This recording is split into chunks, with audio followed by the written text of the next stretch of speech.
తాకట్లో ఉన్న బంగారాన్ని విడిపించి ఆ రోజున మార్కెట్ ధర కట్టి మిగిలిన డబ్బును మీకు అందిస్తుంది కొమ్మూరి గోల్డ్.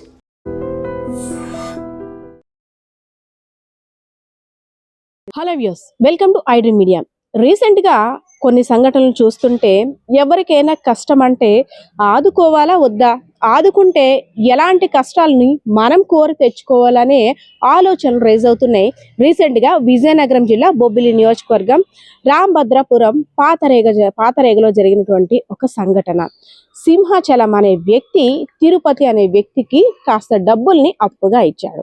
సో మా ఇంట్లో కష్టం ఉంది, నాకు కొంత డబ్బు ఇవ్వా అనేసి ప్రాధేయపడితే, సరేలే నేను కూడా తాడేపల్లిగూడెం నుండి మొన్నే వచ్చాను కదా, నా ఓనర్ కూడా కాస్త డబ్బులు ఇచ్చాడు, సరే నీ అవసరానికి తీసుకో, కానీ నేను అడిగినప్పుడు మాత్రం ఇచ్చేయాలని ఎవరైతే సింహాచలం ఉన్నారో తిరుపతికి ముందే ఇంటిమేట్ చేశాడు.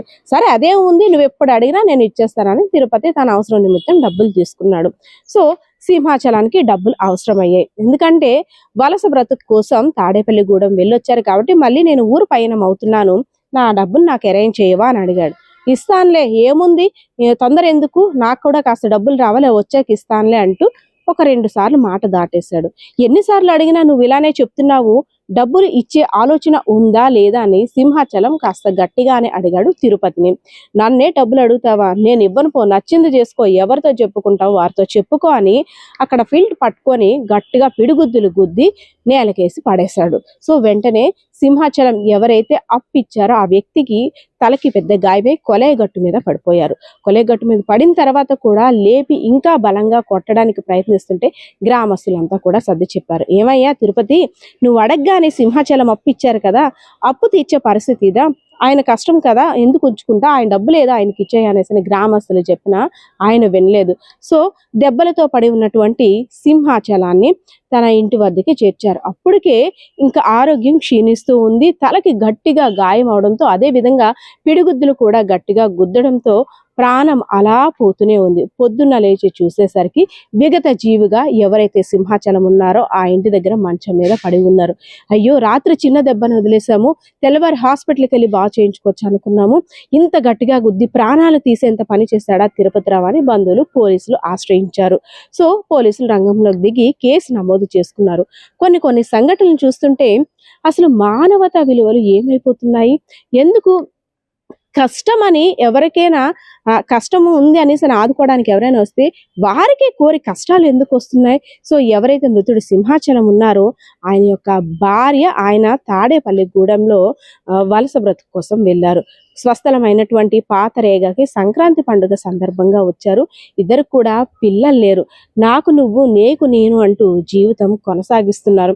ఏ కష్టం సుఖం ఏది వచ్చినా సరే ఇద్దరికి ఒకరికొకరు ధైర్యం చెప్పుకుంటూ ఉన్న జీవితాన్ని ముందుకు సాగిపోదామంటూ కూడా చాలా మాటలు చాలా సందర్భాల్లో కూడా ఆ ఇద్దరిద్దరు ఒకరికొకరు ధైర్యం చెప్పుకున్న సందర్భాలు కూడా ఉన్నట్టు ఎవరైతే సింహాచలం మృతుడు ఉన్నారో ఆయన యొక్క భార్య రోధిస్తున్న తీరు చూస్తుంటే, నన్ను ఒంటరిదాన్ని చేసేసావు, నేను ఎవరి కోసం బ్రతకాలి, ఇన్నాళ్ళు పిల్లలు లేకపోయినా నీ కోసం నేను నా కోసం నువ్వు అన్నట్టు ఉన్నాం. సో అలాంటిది కేవలం డబ్బుల కోసం ఆ మనిషికి కష్టం అంటే ఆదుకోవడానికి వెళ్ళడం నీ తప్పైందా, నా పసుపు కుంకాల్ని తీసేశాడు, ఎవరింటా కూడా ఇలాంటి విషాదం ఘోరం జరగకూడదు, అయ్యో ప్రాణాలు పోగొట్టుకోవడం కోసమే తాడేపల్లి నుండి ఇక్కడికి వచ్చామా, అయ్యో నా జీవితం ఎందుకు ఇలా చేసావంటే ఆ భార్య గుండెలు పగిలేలా రోధిస్తుంటే గ్రామస్తులు అందరూ కూడా కంట తడి పెట్టుకునే పరిస్థితి. ఏదైతేనేం సింహాచలం మృతితో ఒక్కసారిగా పాతరేగలో విషాద చైలు నలుముకున్నాయి. సో మనం విజువల్లో చూడొచ్చు, ఎవరైతే నిందితుడు ఉన్నారో తిరుపతి చూడండి ఎంత హీరోలాగా చేసింది తప్పైనప్పటికీ ఏ భయం లేకుండా ఏదో గొప్ప ఘనకార్యం చేస్తున్నట్టు ఆయన ఫీలింగ్ చూడండి. అంటే ఈ వార్త చూసిన తర్వాత ఎవరికైనా కష్టం అంటే ఇంకా ముందుకి అవతల మనిషి రాగలరా? సో ఇదేనా మానవతా విలువలు అనే ప్రశ్నలు చాలా రైజ్ అవుతున్నాయి. పోలీసులు కూడా దర్యాప్తు ముమ్మరం చేశారు, నిందితుడిని అదుపులోకి తీసుకున్నారు. మరికొన్ని రోజుల్లో ఈ కేసు సంబంధించిన వివరాలు కూడా వెల్లడించే అవకాశం ఉన్నట్లయితే తెలుస్తుంది. కెమెరా పర్సన్ బాలకిషోర్తో పద్మ, ఐడ్రీమ్ మీడియా, విజయనగరం. నిజంగా ప్రస్తుతం ఉన్నటువంటి అనిల్ పై కళ్ళ ముందు